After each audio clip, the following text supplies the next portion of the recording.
This is Coffee with Cool People. I'm Chip Munn, and I'm excited today to be having coffee with Pete Mazzeroni. Pete, how are you?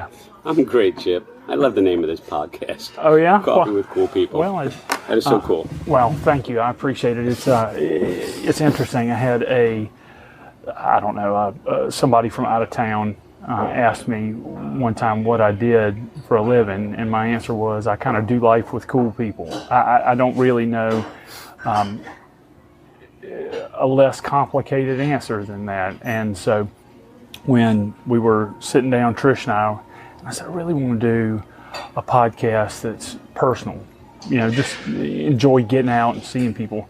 And I couldn't think of anything better. It's pretty simple, but I like it. And most people enjoy being called cool. So we're of a certain age. I don't. My kids might call us something different, but I like it. Yeah, saw the grandkids last night, and I was sending a text to my wife, and I was talking, talk to text.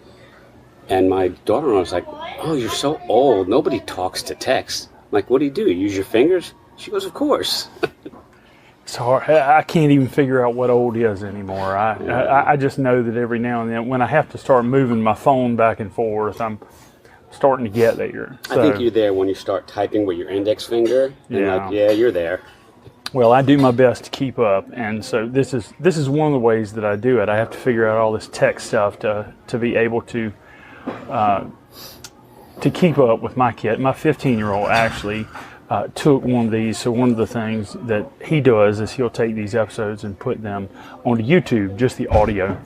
And I came home last week, and he had transcribed. So he went to YouTube, clicked on some button, transcribed one of the episodes, and then loaded it. I think it's Chat GPT, I think it is, some sort of AI, that then he uploaded the YouTube transcript into this thing and had the AI summarize it. Oh boy. And so, again, mind-blowing, some Way of the things. above me. Yeah, but it's fun to try to keep up with a little bit, So, Pete, just kind of to get started, the first question is pretty simple, but hopefully complex enough. Who is Pete Mazzeroni? So lots of different directions. Who's Pete Mazzeroni? I'm a husband to Lisa. I'm a dad to four kids, 2 boys, and then 2 stepkids, which I enjoy. I'm papa to 5 grands, 5 now, and I'm a former New Jersey cop who, like you, Chip, made a career change at a young age, and was lucky enough to then spend the next 27 years working in big pharma. What brought me down here, and 5 years ago made another career change, and now I'm running a nonprofit foundation. So that's pretty wild. So I have to ask, cop to big pharma. So what was it like being? How long were you a cop? For 6 years. Okay. Actually, almost just about right out of high school. Something I'd always wanted to do when I was a kid growing up. And so I got out of high school and went to college for a little bit, and I'm like, I don't want to go to college. I want to become a cop. And so I was just working odd jobs, and then actually the municipality that I grew up in was hiring. So I took the test, and next thing I know, I got a letter saying I was accepted into the police academy. I was the youngest person ever accepted into that police department at that time, and it was a great learning experience, and did it for 6 years, and I enjoyed it. But then after that time, and it was right after my first son was born, it's like, I think it's time to go do something else, and that's when I went into the private sector. Sure. Now, was it because your son was born? Is that? It was part of it. We were, of course, you don't make a whole lot of money, and we were having some morale issues because we were, trying to get more money. And my son was born in November, and it was that first Christmas, and I had to get up and go to work, because you work 365, and thank all the men in blue and everyone else in service who do the things they do to protect us year-round. But it was just a cherry on top, and I had to leave on Christmas for my son's first birthday. I said, I'm going to go find something else to do. Yeah, no, and so why big pharma? Now, how did you end up? What was the transition Yeah, like? so, how do I make a transition from law enforcement into private sector? I still liked the type of work I was doing, so I went into corporate security. Okay. And I worked for a big chemical company for about 4 years, and then I went to work for Roche, actually in their flavor and fragrance in corporate security. And then that started my 27-year journey with Roche, what brought me down here, and then 4, 5, 6 different jobs later with the company, different opportunities they gave me. In 2017, when we sold the plant here, I decided to take early retirement and go do something else. That's awesome. So what was it like working at Roche? Because that's where you and I originally met, and that's what you were doing. What was it like? Because you were kind of the face. Yeah, and that was, probably my 3rd or 4th job with them.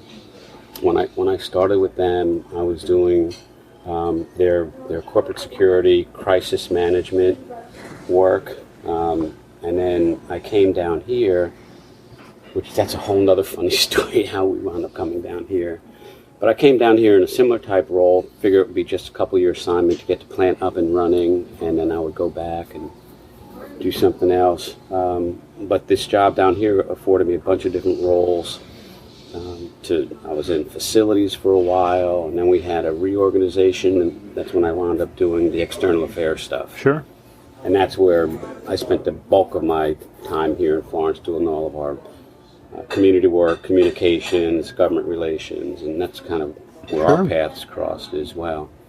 But a great company, they're global, 80,000 employees in every part of the world, and opportunity to do a lot of traveling that I probably never would have had if I didn't go work for a global company like this. So I can't speak highly enough about my experience with that company there. And it's the way it ended was the way it ended, but I don't regret any of it, and I look back on the 27 years and super happy with the career I had with them. Sure. So you said there's a story. What made it stick? You thought you were coming for a couple of... I hear this all the time, by the way. Well, I meant to come here for a little while.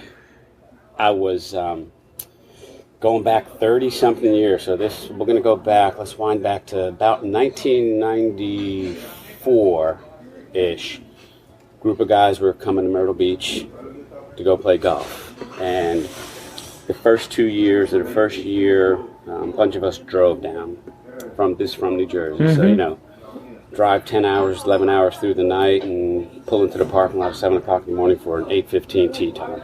And you do that kind of stuff when you're young, right? Absolutely.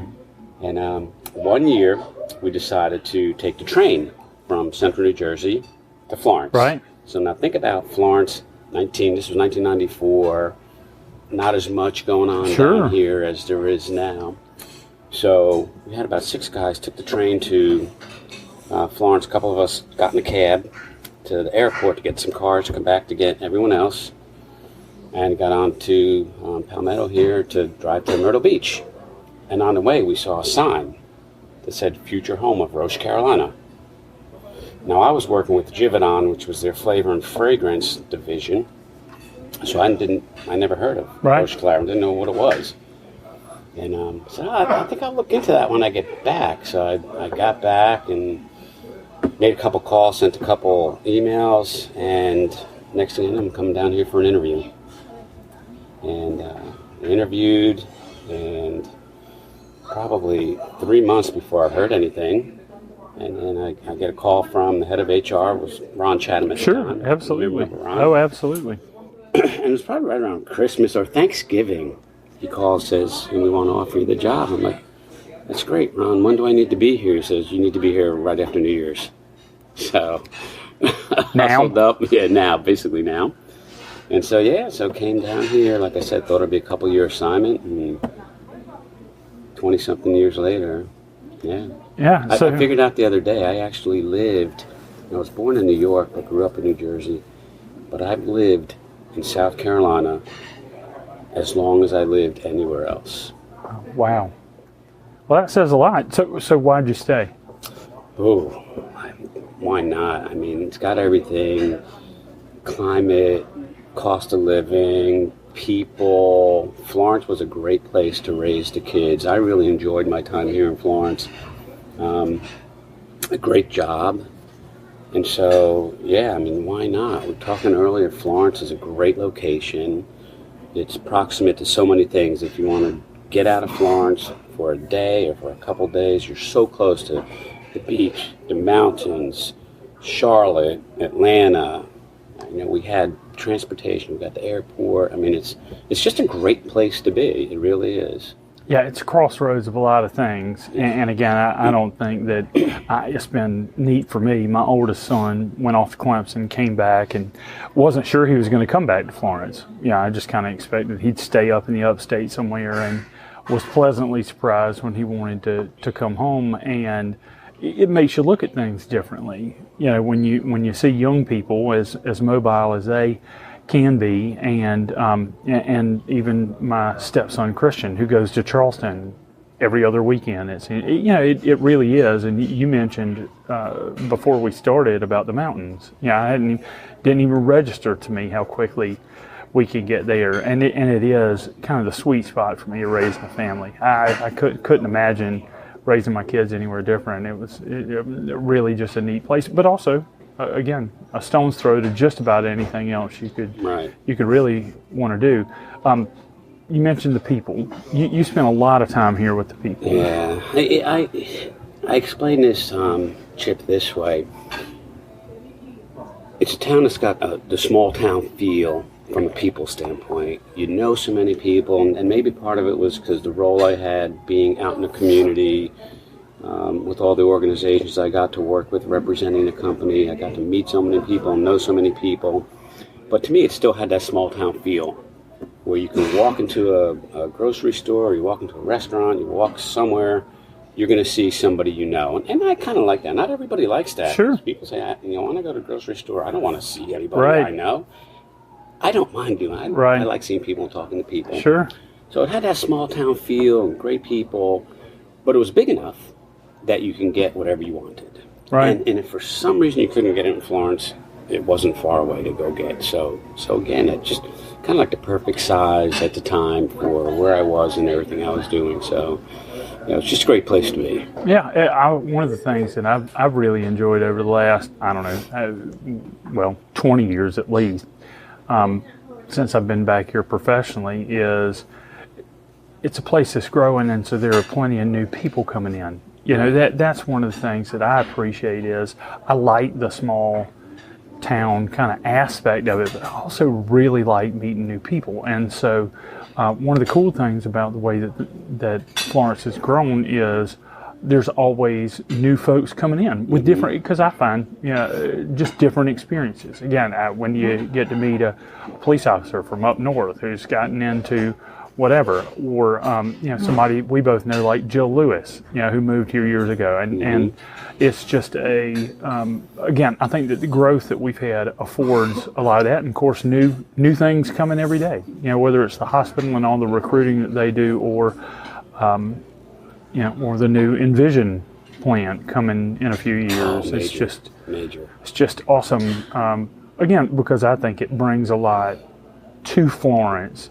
You know what I mean? Absolutely. Yeah. When I came here, I moved here in 1995, and obviously 1995 Florence was different than it is today. And I remember there were a lot less people who were from other places. Now, I happened to be working for Roche, where 50% of the people that were working there at the time weren't from here. Right. So I was always with people who weren't from here. But when I would come back home and into my community, I met a lot of people who were here from Florence.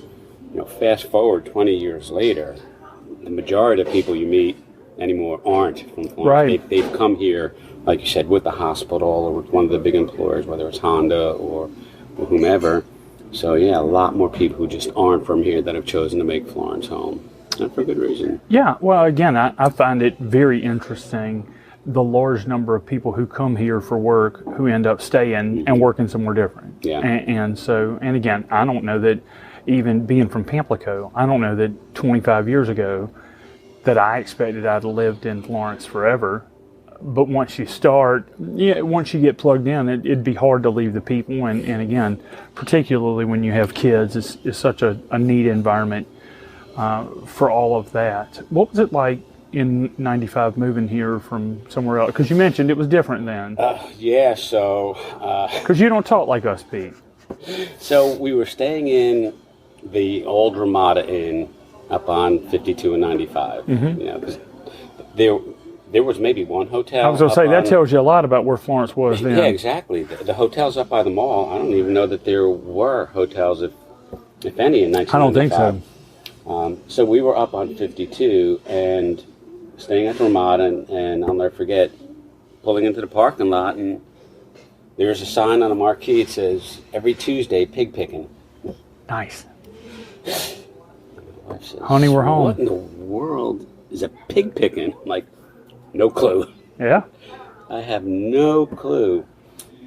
And then, another welcome moment. We were at the plant, and we were driving back to the airport, and on Old Marion Highway, between the section that's between 327 and where the Timrod School is, there was an old, little wooden store. And it was the only place to stop, and I wanted to stop and get some water, soda, whatever. And we walk in, there was this big jar of, pickled pig knuckles or something. I have Pig's no feet, idea man. what they were. I'm like, okay, you're not in Kansas anymore. No, you want to, back then, I don't know if cell phones had cameras, but it's the kind you want to take a picture of that and send it back home. Yeah. It's like, guys, you'll never believe what I just saw. But the flip side of that, I'll never forget the first time I went to the grocery store. One of the first times, the Piggly Wiggly, and got the cart loaded up, and the young man working there says, "Ma'am, can I take those out to your car for you?" And she's like, "Oh, no, you don't need to do that. I can do no, really." And she went to, came out, and she went to give him a little tip, and he's like, "Oh, no, man, thank you, but no, that's my job to do." And, so we learned early on there really is such thing as Southern hospitality. Sure. There really, really is. And that was so refreshing and so nice, and just the people. And it's funny, a couple years going back, up visiting family, and, it's rubbing off on me, and I'm walking into stores talking to people. And my brother's wife's like, "Why are you talking to everybody?" I'm like, "I don't know, because that's what you do." Right. You talk to people. Sure. And it's just different. Yeah. And I enjoyed that. Riding down the road, waving at people you don't even know. Yeah. Like, who are you waving at? I don't know. Just saying hello. That's right. Well, it's interesting because I was in Piggly Wiggly last week, and they still do that. They still offer to take your groceries out for you, which, again, still feels a little bit weird, but it is. It's neat. Again, there really is a such thing as There's Southern. a lot to it. And the interesting thing, one of the coolest things I think about that for me, Pete, is that it's genuine. Yeah. You know what I mean? You see that stuff in the movies, and it seems like it's made up, but none of the folks around here do it because they have to. Right. And so you'll be up. Pick any other town up north. I don't want to pick on Northerners or whatever, but people come by and say in your grocery store line, and "Hey, how are you? Hey, how are you? Hey, how are you?" They're just saying it to say it. Sure. But we met so many people down here in industry that would say, "Hey, how are you?" That they kind of mean it. If you actually stopped and said, "Good, how are you?" they would talk back to you. Sure. Say, "Yeah, I'm doing good too. Things are going well." Or, yeah, you got to be careful because next thing you know, it's taking you 3 hours to get your groceries. 30-minute conversation. That's right. But so I'm curious. You've had lots of conversations over the years, being in external kind of communications and such as you were. What was the purpose of that? What was the importance to a place like Roche to have somebody out in the community the way that you were? Yeah, a couple of things. I think one, as a global company, really concerned about reputation, we wanted to make sure that we were being good corporate citizens and representing the values that Roche has out in the community. Not a lot of people knew what we did out there or how we did. So, with that, they hear chemical industry, what are they doing out there? So it's important to be transparent about the type of work we do and, concern for the environment and safety for our people was important. But also I just think about being a good corporate citizen, supporting the community, supporting organizations. Payback ROI on that is, it helps with recruiting. People want to come and work for a company that has a good reputation Sure. in their community. They feel good about that. Getting our employees involved in giving back and doing things in the community, speaks to, how the employees feel about working there, and that equates to tenure and, so it's just, it's part of, I think, overall's global strategy, because it wasn't just here in Florence. Sure. We did this. We did this globally. To just really be good corporate citizens wherever we had our operations. And that was a big part of my role here, Sure. just to be out doing that. Yeah, well, and again, there's a big difference between there's only whoever it is that's running the plant every day. They're a pretty busy person, and the idea that they're also going to be out in the community promoting the brand, if you will. Again, I hadn't thought about it as an ROI in terms of reduced turnover and getting people involved in things, but that's critical, I would think. Again, hadn't even crossed my mind. But then in 2017, you took early retirement, and the way I like to say it, then you failed retirement. Right? Retirement didn't work well for me, and I knew I was going to have to do something. I just didn't know what. But when Roche sold the plant, and that 2-year period between announcing we were going to sell, then not sell, and then close, and then we're for sale again, to finally inking a deal. You talk about a journey of highs and lows. But at the end of the day, we wound up selling it. The plant's thriving out there right now, and I'm glad to hear that. But they didn't have the new organization that bought the plant didn't quite have a role like mine. So if I wanted to stay with Roche, I would have had to try and find something somewhere else, and that would have been more than likely on the West Coast or in Europe. Sure. And at that time, I wasn't in a position to move to either of those locations. So I said, well, I'll take early retirement. I've got 27 years with the company, and take some time off and decide what to do. Yeah, and so how do you go from that to a nonprofit? So it's very interesting. I had put some resumes out to corporate America in different states around here, and had some interviews, and in that 4 or 5 month period, nothing really came up. And then a friend of mine, actually, it was Mindy, said, you ever hear of the Marion County Healthcare Foundation? Didn't even know Marion County had a foundation out there. So, well, they were looking for a director. And so they were using a headhunter out of Charlotte or Greenville, and I wound up setting in my resume. I got an interview with the board, and next thing I know, the board was offering me a position to be their executive director. And then what does that mean? What does the executive director of a healthcare foundation do? So, I'll give you some analogies. Think about the Bruce and Lee Foundation and Bradley Calicut. Exact same model. A health legacy, or what we call a conversion foundation, where the municipality, the county, sold their county system to for-profit. Right. And then they take those proceeds and they put it into a nonprofit foundation, which then gives grants to their community. So I'm the director. We're a one-man shop, so I'm it. So I run all the grant programs. We have investment advisors that manage our money, and then I just run the internals with our board, our investment committee, our grant committee, and our finance committee, and then oversee the processes. Sure. So that's really it. It's a great job. I love doing it. I've got a great board. I've got great flexibility in the role and how I do the work. And at the end of the day, we give money, we make investments in Marion County to improve the quality of life for people in Marion County. So what's been your favorite thing so far? Oh, well, I guess some of the bigger projects we've been able to do there. to really make a lasting difference. We've done a lot of smaller work.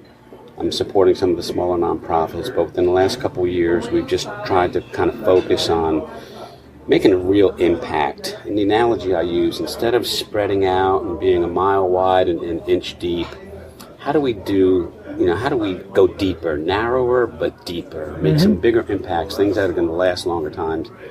And one of them, more recent, year and a half, 2 years ago, was the investment we made in the Clemente Pickney Memorial Park in downtown Marion. And if you haven't gotten there yet, you need to go see it. It's a beautiful park in the middle of town, a tribute to Senator Pickney and the people who had the idea to do it and execute it. Senator Kent Williams and a team of other people just really came up with this vision and made a really beautiful, peaceful place to go walk, have an event, sit down and just think. And it's really something we're really proud of as a foundation to be able to support that. I think one other thing that's exciting is a couple years ago, the for-profit that we had sold the system to sold, and now MUSC is in Marion, and MUSC is set up as a nonprofit. So that provides opportunities for us to also partner with them to help make a difference there. And we did a project last year where we funded medical equipment, actually 3D mammography equipment that they did not have prior. So women would have to go out of town, either to the beach or come into Florence to get the latest technology for their screenings. And now, with the partnership there, we were able to support, and MUSC making the investment. We now have that technology for the citizens of Marion. Local, right there. And everything we do has to benefit Marion County. We're a place-based funder, and everything we evaluate is how does it impact Marion County, whether it's healthcare and primarily healthcare, or job creation, which is another focus area for us, because we think a good job cures a lot of ills. Amen.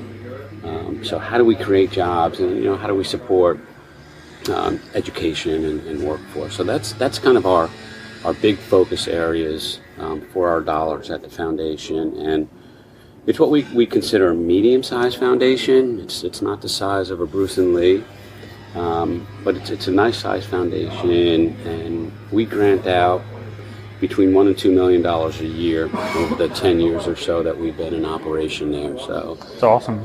It makes a difference, and we hope to be making a difference, and we really our goal is to make a difference. How do you decide? So when you start looking at all these different things, I mean, what goes into the decision making? So we have our focus areas, which are out there. So it's got to fall into one of those buckets for our bigger grants. It's got to fall into one of those buckets. And then the grant committee just really looks at it and says, what type of difference is it going to make? Is it meeting an unmet need? Is it duplicative, or is it unique? Is it going to be sustainable, or is it a one-off? A lot of criteria and discussion go into it. And then we'll prioritize. For our larger grants like that, we go in 3-month cycles. So it gives a chance as stuff comes in, we'll kind of hold on to it, stack it, and then at the end of that quarter, we'll say, okay, we only have so much money. Where's our best investment? And that's kind of how we make a decision, what we should invest in. But ultimately, it's the grant committee and the board that make the final decision. I would have to think that's a really cool way to spend time. Getting to evaluate projects like that, and to, again, I just look back, and we can all do it in our corporate career, but I would have to think this is a unique opportunity for you to be able to look back 5 years from now, but even looking back 5 years since you started, to say, this, whether it's the park, whether it's a physical thing or a program or whatever, it wasn't here. And because we're here now, this is. And I would have to think that's, again, for a lot of people I work with, man, that's what it's all. At the end of the day, after we're done, kind of feeling like, my mom says, I asked her, how long are you raising kids? And she said, well, it's 47 years so far. I'll let you know if it ever stops. So I can't tell you how long it's going to be, but I can tell you it's at least 47 years. So we do some of that with our kids, but I think that after we're done raising our kids, it sure is nice to look back. I mean, you talk about, the foundation legacy, but I think personally it's got to be neat to be able to say, hey, these are some things I got to be involved in above and beyond. Yeah, I look right around downtown. Probably, if you were to say, what are some of the things working in your work career that you're the most proud of or got the most satisfaction out of? One of them would have to be the involvement in downtown revitalization. And when I had gotten on the board of the Downtown Development Corporation and got to chair that for a couple years, and there were some great people, George, as you know, and some others who'd started laying the groundwork for yet another revitalization. But this one, we got good support. Timing happened to be right, and I was on the board. I remember I was chairing the board when we made a decision and said, we need to approach council about hiring somebody to do this full time. A volunteer committee can't do this any longer. We may be able to do events, but it was getting to the point where, this building, the water building, was for sale. We need somebody who, can really get on the ground here. Sure. So, I remember approaching council and making a public pitch to council to hire somebody. And they supported it, and that's when Ray came on board. Right. And so, even when I come downtown today and look around, I always walk around, and I just really enjoyed the work, the years I was involved in downtown development and getting things to where they are today. For sure. Well, there's a lot to be said for having somebody be accountable. And I think that's, the old saying in church work is you can't fire a volunteer. And that's true. When you get to things like that, at some point you got to get committed to take that next step. And, and Ray coming was a big part of that, no question. And again, as we sit here in downtown Florence, it's definitely different than it was even 10 years ago. I joke, one of my best and favorite clients told me when we committed, because we committed to move into the Waters building 18 months before our office actually moved, because at the time, this place, so we're in, Victor's, wasn't, they had started, but it wasn't finished by any stretch of the imagination. And they said, we'll never, not ever coming to your office downtown. You'll have to come to my house. And, 18 months later, after dinner at Victor's and figuring out kind of that the folks had thought through, folks like you, the safety issues and all the things that people might have worried about. She was one of the first people to come through the doors. And so, again, I think that it's hard to believe it hadn't been any longer than it has been for all the different changes. It's a journey, and when I talk to people about it, it doesn't happen overnight. It takes a long time, and you've got to get people committed, and sometimes that's a hard commitment for people. Like I remember, it was 15 years ago or whatever, and I was in Charlotte Airport, and I was having a conversation with somebody and talking about downtown revitalization, and somebody sitting a couple chairs over piped up, and I'm from Florence, and I think the best thing they should do is bulldoze downtown. Like, gee, we sat there and had an interesting conversation about it. But it just takes time. Mm-hmm. But once you get some momentum going and things get going and people start to see and look differently, you would have never envisioned some of this stuff if for those early adopters and the risk takers. Sure. The John Keiths of the world didn't say, I'm going to take a chance. Yeah. So one of the interesting things that I kind of hear as part of your story is you're not a short-term guy. Whether it's you don't do things that take a week or two and then you're done and moving on to something different. Whether it was the community involvement with Roche, whether it was being involved in downtown, now with the Healthcare Foundation. What is it with Pete that gives you that, I'll call it stick-to-itiveness, How do you stay with things when maybe sometimes other people don't see it? Gosh, that's a great question, Chip. I don't know. I guess sometimes I'm not a visionary, but I think sometimes if I get an idea in my head, or I'm convinced by someone and I kind of buy into it, I'm like, okay, well, let's try and get there. Let's not give up when the going. All right, cliche, when the going good stuff. Sure. I just think it's, when you get convinced of an idea and you got people around you that are willing to buy in with you, then I feel kind of like, okay, I'm on this team. I'm committed. So let's do it. Let's give it all we can. And if it doesn't work, at least we can't say we didn't give it a good try, and we didn't get a good team around us.